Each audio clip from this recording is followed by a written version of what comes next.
What is up, everybody? My name is Gary Free, and welcome back to a brand new episode of Redstone Craft. Today, ladies and gentlemen, we're on top of the nether roof, and we are flying away somewhere.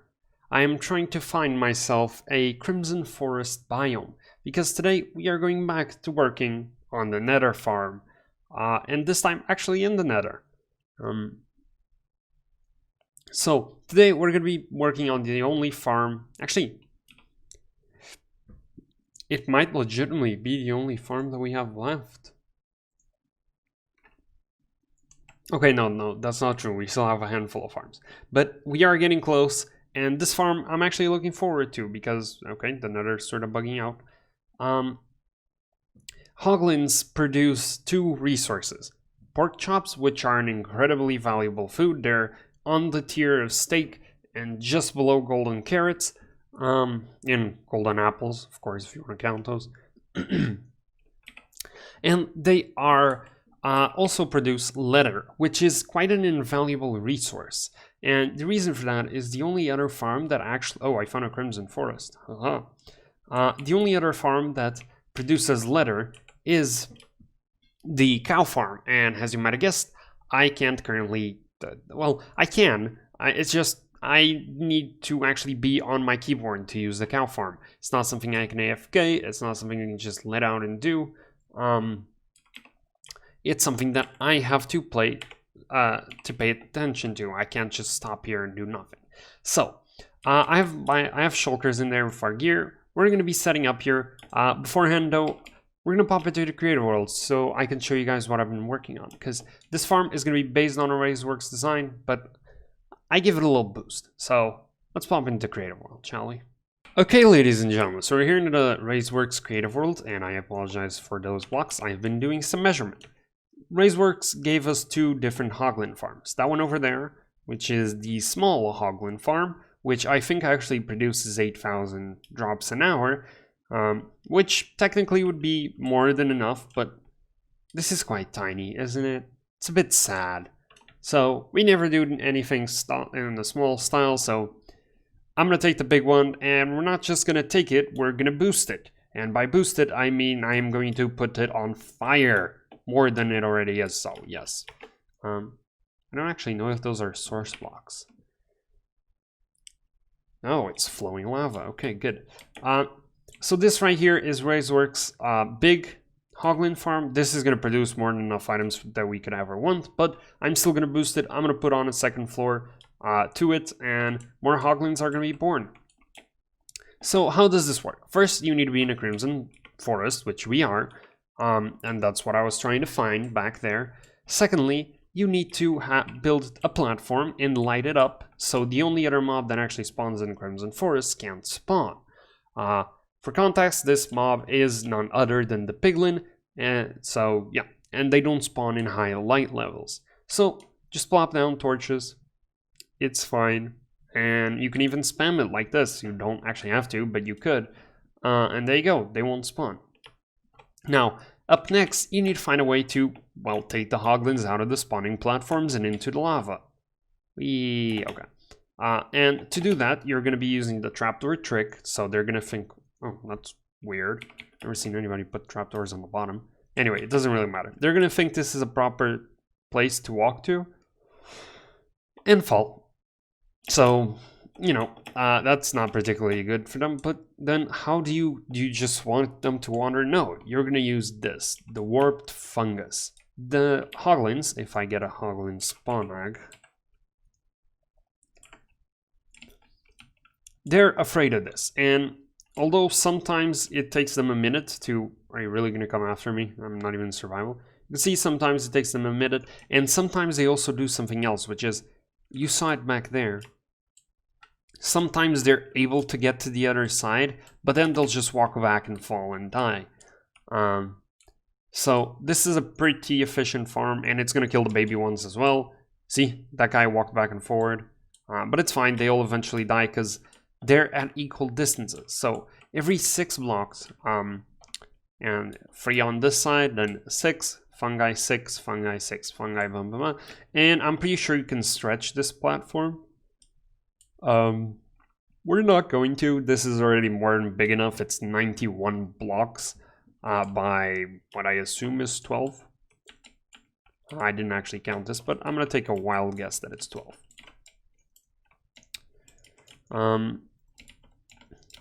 Let us count, though. 1, 2, 3, 4, 5. 1, 2. Yep. 1, 2, 3, 4, 5. There you go. And of course, you need to put a border around it to make sure that they can't just fall off, because otherwise they will try. Even though they won't like coming this way, if there is a border, they might throw themselves off, and you're going to be reducing the efficiency of the farm. Now, what actually happens to them? Well, hoglins are incredibly tanky beasts, and that's why you have 5 blocks of lava, flowing lava as we saw before. So only the top is actually a source block, but they do all have to be source blocks to make sure they take the correct amount of damage. Like every single block on the top has to be a source. See, there's no actual flowing on the top. And that's so they take the exact amount of damage they need to die, not before they reach the ground. In here, what you have is open fence gates, so the lava doesn't flow and they can get in. And then a random block, which can be whatever block you desire, and minecart hoppers. And these minecart hoppers are connected over here to a hopper unloader, and they are producing both leather and pork chops. If you want, you could use something like soul sand up here and just have regular hoppers below. It's not really necessary, but you can. Yeah, the farm is pretty simple. So what are we going to do? We're going to count like 2 blocks above the fence. I think that's enough. And we're going to be making another platform of the same dimensions and with the same specs up on this level. And this way, it won't actually double the efficiency of the farm, but since we're going to spawn-proof everything around us again, we are going to have more spawning spots here, meaning more of them will spawn. That's just how Minecraft works. So the more the merrier. Once again, we reach the same problem as the gas farm.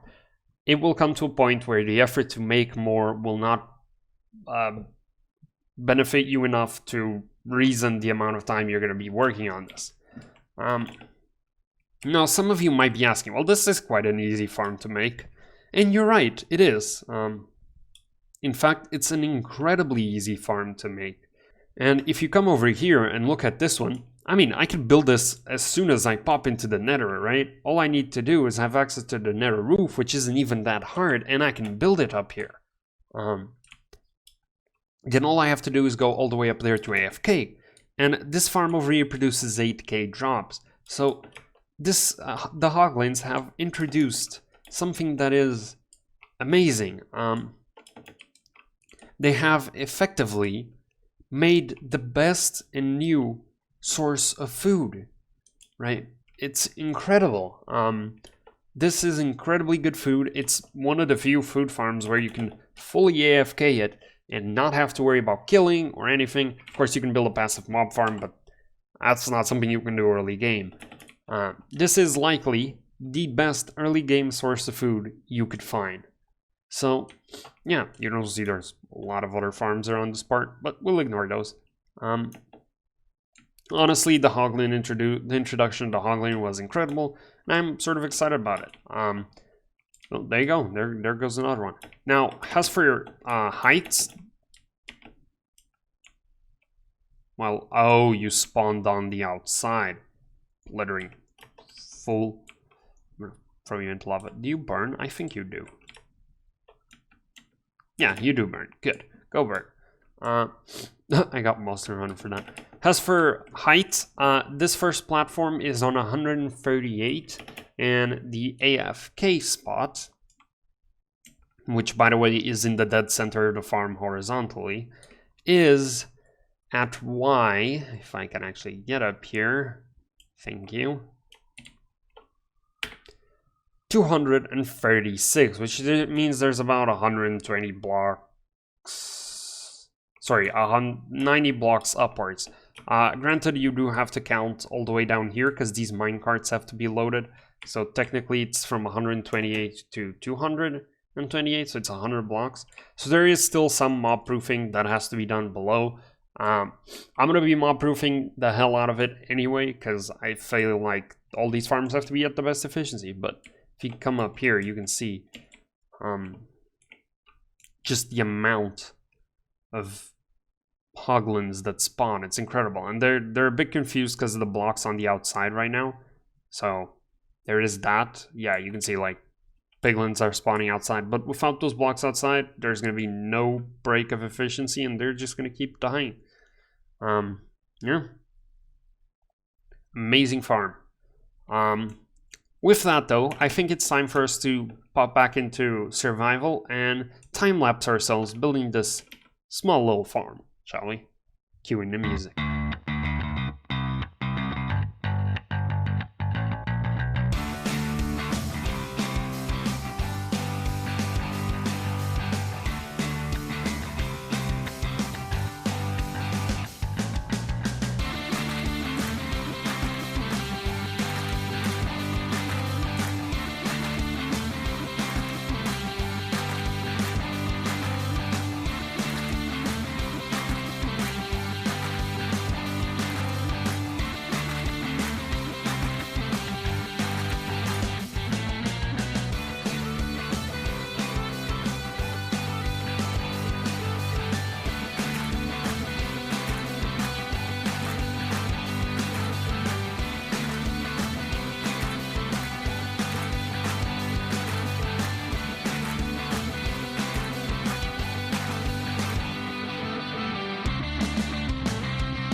Okay, ladies and gentlemen, we're back, and as you can see, I'm in my usual AFK spot, except this time, it's in the Hoglin Farm. You can see Hoglins are spawning and getting killed and getting collected.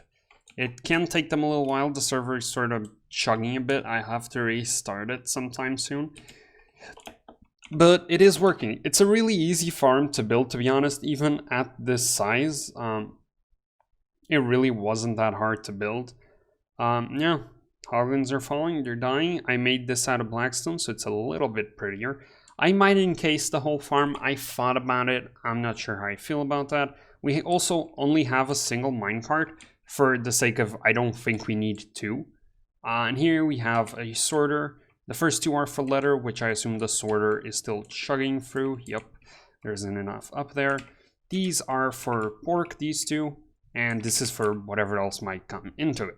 So yeah, you can see the minecart is going to pass through here at some point. Yes. Yes. And he is going to collect the items and move on. He's a little buggy, but it is working. It's just visually glitching through the walls, etc. But yeah, I'm really happy with this. It's another farm added to the list. Now, I do still want to spawn-proof it below, but that's probably not going to be happening today. I don't really have the time right now to go about spawn-proofing this, but tomorrow I'll probably get it done. I've also slabbed all of the blocks that are spawnable, so nothing else spawns up here. So there's at least that. You can see the Hoglins are now dying. This is the exact same farm design as it was in the past, to be honest. There's absolutely nothing different about it. But yeah, I guess that's pretty much it for today's episode. I know, a little short, a little weird, but we are getting close to the end of our Nether adventures. We still have a handful more episodes here in the Nether, but we will soon be transgressing into something better. Not that this hasn't been fun, it's been a ton of fun and I've enjoyed. I've built a lot of farms that I never thought I'd build, namely the Wither Skeleton one. But yeah, we now have access to a leather and a pork chop farm, if we so wish, filled to the brim with hoglins. And yeah, sadly though, ladies and gentlemen, that is all I've got time for today, folks. I sincerely hope you enjoyed today's episode. If you did, make sure to hit that like button, subscribe to the channel, and that's all for today, folks. I'm out. Peace.